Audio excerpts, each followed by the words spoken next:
یہ چینل بات کرتا ہے اٹھا کے منہ بشاہوں سے، جہاں کو باخبر کرتا ہے یہ مفلس کی آہوں سے۔ ناظرین گرامی السلام علیکم ورحمۃ اللہ وبرکاتہ۔ سیدھی بات کے آج کی بات خاص بات میں آپ لوگوں کا استقبال ہے۔ ناظرین گرامی میں انصار عزیز ندوی اس وقت دن بھر سے آئی ہوئی کچھ اہم ترین خبروں کی تفصیلات لے کر آپ لوگوں کی خدمت میں حاضر ہوں۔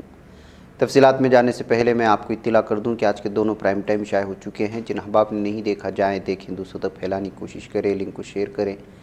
ادارے کی مضبوطی ناظرین گرامی آپ لوگوں کی مضبوطی ہے اور آپ جانتے ہیں کہ آپ کو کرنا کیا ہے۔ آئیے ناظرین گرامی خبروں کی جانب بڑھتے ہیں۔ زور آور لیڈر مختار انصاری کے لیے پریشانیاں کم ہونے کی جگہ لگاتار بڑھتی ہی جا رہی ہیں۔ گزشتہ دنوں انہیں ایک معاملے میں قصوروار قرار دیتے ہوئے 7 سال کی سزا سنائی گئی تھی اور آج انہیں ایک گینگسٹر معاملے میں بھی قصوروار قرار دیا گیا ہے۔ انہیں تازہ معاملے میں 5 سال قید اور 50,000 روپے جرمانے کی سزا سنائی گئی ہے۔ ریزرو بینک آف انڈیا نے مہاراشٹر کے سولاپور میں واقع لکشمی سہکاری بینک لمیٹڈ کا لائسنس منسوخ کر دیا ہے، جس کی وجہ سے جمع کرنے والوں کو زیادہ سے زیادہ 5 لاکھ روپے ہی واپس ملیں گے۔ آج جاری ایک بیان میں اطلاع دیتے ہوئے ریزرو بینک نے کہا کہ اس بینک کا لائسنس 14 ستمبر کو ہی منسوخ کر دیا گیا تھا اور آج کے بینک کے کام کاج پر پابندی لگا دی گئی ہے۔ مہاراشٹر کے کو آپریٹو سوسائٹیز کے رجسٹرار سے کہا گیا کہ وہ بینک کو بند کرنے کے احکامات جاری کریں اور اس کے تصرف کا عمل شروع کر دیں۔ ناظرین گرامی پنجاب کے وزیر اعلیٰ بھگوت مان نے جمعرات کے روز اپنے بیان میں کہا کہ ریاستی حکومت نے مختلف ایشوز پر تبادلہ خیال کے لیے 27 ستمبر کو اسمبلی کا خصوصی اجلاس بلانے کا فیصلہ کر لیا ہے۔ ساتھ ہی بھگوت مان نے یہ بھی کہا کہ اسمبلی کا خصوصی اجلاس منعقد کرنے کی اجازت نہ دینے کے گورنر کے فیصلے کے خلاف حکومت سپریم کورٹ کا دروازہ کھٹکھٹائے گی۔ ناظرین ادھر پاکستانی خفیہ ایجنسی ISI کے ایجنٹ اور ہندوستان میں نقلی نوٹوں کے سپلائر لال محمد کا 18 ستمبر کو کاٹمنڈو میں اس کے گھر کے باہر گولی مار کر قتل کر دیے جانے کی خبریں آ رہی ہیں۔ لال محمد کاٹمنڈو کے گوٹھا ٹار علاقے میں رہتا تھا، وہیں پر نامعلوم حملہ آوروں نے گولی مار کر اس کا قتل کیا۔ خفیہ ایجنسیوں کے ذرائع کے مطابق نیپال کی راجدھانی کاٹمنڈو میں لال محمد عرف محمد درزی 19 ستمبر کو کار سے اپنے گھر پہنچا، تبھی اس کے اوپر نامعلوم حملہ آوروں نے اندھادھند گولیاں برسائی تھیں۔ ناظرین گجرات کی BJP حکومت کے ذریعے گو شالاؤں کو چلانے کے لیے 500 کروڑ روپے کی مالی امداد دینے میں ناکام رہنے کے خلاف احتجاجاً 200 سے زیادہ پنجراپول گوشالہ ٹرسٹیوں نے ہزاروں گایوں کو سڑک پر چھوڑ دیا ہے۔ اس کے بعد جمعہ کو شمالی گجرات شاہراہوں پر ٹریفک جام کا نظارہ دیکھنے کو ملا۔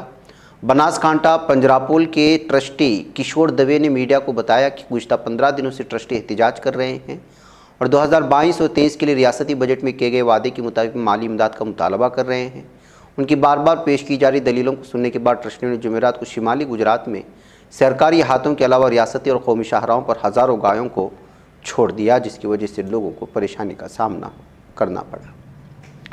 ناظرین جمخانہ میدان سکندرآباد میں ہندوستان اور آسٹریلیا کے درمیان کھیلے جانے والی T20 میچ کے ٹکٹوں کے لیے افراتفری لگاتار دوسرے دن بھی جاری رہی اور لائن ٹکٹ بک کرنے والے متعدد شائقین کو مایوس لوٹنا پڑا۔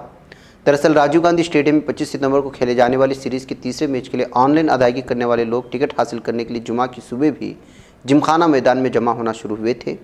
خیال ہے کہ یہاں گزشتہ روز بھی زبردست افراتفری نظر آئی تھی اور پولیس اہلکاروں سمیت کئی افراد زخمی ہوئے تھے۔ پولیس کو ہجوم کو قابو میں کرنے کے لیے لاٹھی چارج کا سہارا لینا پڑا تھا۔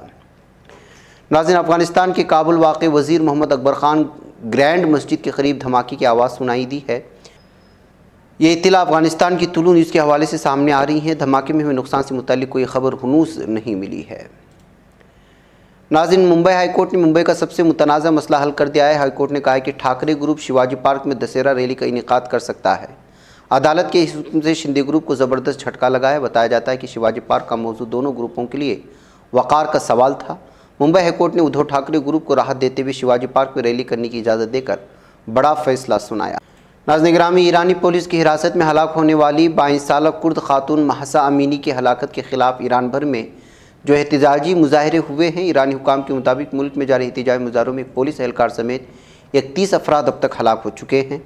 امینی کو مبینہ طور پر غیر مناسب طریقے سے سر پر اسکارف پہننے کے الزام میں گرفتار کیا گیا تھا، جہاں وہ تشدد کے بعد کوما میں چلی گئی تھی اور جانبر نہ ہو سکی، یہ بات کہی جاتی ہے، جبکہ پولیس اس بات سے انکار کرتی ہے۔ ان کی ہلاکت کے بعد شروع ہونے والے مظاہروں کو کنٹرول کرنے کے لیے ایرانی حکام کی جانب سے تمام سوشل میڈیا پلیٹفارم کو بلاک کرنے کی کوشش بھی کی گئی۔ ناظرین گرامی، یوکرین میں جاری فوجی حملے کو ممکنہ طور پر مزید تیز کرنے کے لیے روسی صدر ولادیمیر پوتن کی جانب سے اپنے مزید 3 لاکھ ریزرو فورسز کو متحرک کر دینے کا اعلان کے چند گھنٹے بعد ہی یوکرینی صدر ولادیمیر زیلنسکی نے اقوام متحدہ جنرل اسمبلی سے خطاب کیا ہے۔ انہوں نے کہا یوکرین کے خلاف جرم کیا گیا ہے اور ہم اس کے لیے سزا دینے کا مطالبہ کرتے ہیں۔ زیلنسکی نے عالمی رہنماؤں پر زور دیا کہ وہ بین الاقوامی اداروں اقوام متحدہ کی سلامتی کونسل میں روس کا ویٹو کا حق ختم کر دیں۔ ناظرین گرامی، شام کے کھلے سمندر میں غیر قانونی تارکین وطن کی سوار ہونے والی بوٹ کے غرقاب ہونے سے ہلاکتوں کی تعداد 53 ہو چکی ہے۔ بشار الاسد سے قربت ہونے والے میڈیا کی خبر کے مطابق لبنان سے یورپ جانے کی کوشش کرنے والے مہاجرین کی کشتی مغربی شام کے علاقے تارتوس کے مخالف سمت واقع جزیرہ ایروات کے جوار میں ڈوب گئی۔ شام FMN نیوز سائٹ نے ایک اہلکار کا حوالہ دیتے ہوئے اطلاع دی ہے کہ ابتدائی تعین کے مطابق سمندر سے 53 افراد کی لاشیں بھی ملی ہیں، جن میں فلسطینی، لبنانی اور شامی شہری شامل ہیں۔ اب تک 19 افراد کو زندہ بچا لیا گیا۔ امدادی کارروائیاں تاحال جاری ہونے والی کشتی پر کم از کم 150 افراد کے سوار ہونے کا تخمینہ لگایا جا رہا ہے۔ ناظرین، مشرقی یوکرین میں علیحدگی پسندوں کے زیر کنٹرول دونیتسک اور لوہانسک عوامی جمہوریہ کے ساتھ ساتھ زاپوریا اور خیرسون علاقوں نے روس سے الحاق کے لیے ریفرنڈم کا عمل شروع ہو گیا ہے۔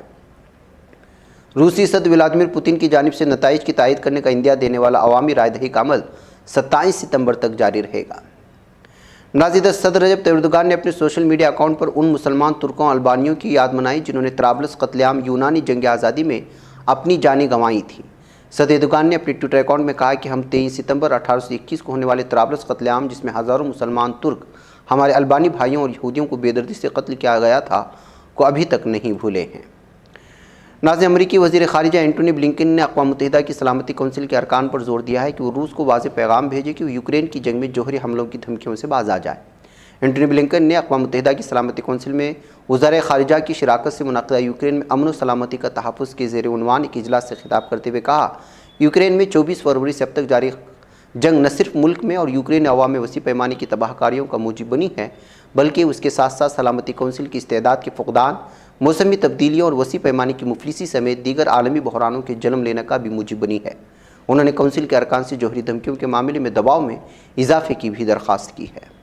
ناظرین گرامی، آج کی بات خاص بات میں اتنا ہے۔ انشاءاللہ پھر آپ لوگوں سے ملاقات ہوگی۔ مجھے اجازت دیں۔ السلام علیکم ورحمۃ اللہ وبرکاتہ۔ یہ چینل حق نگر بن کر کچل دیتا ہے فتنوں کو، اگر گندی ہو پالیسی تو مرتے دیکھ کتنوں کو، اسی بازار میں بکتے ہوئے دیکھا ہے سپنوں کو، سبھی یکساں ہے یہ پیغام دو غیروں کو اپنوں کو، وطن اہل وطن کا ہے گلے بے خار سی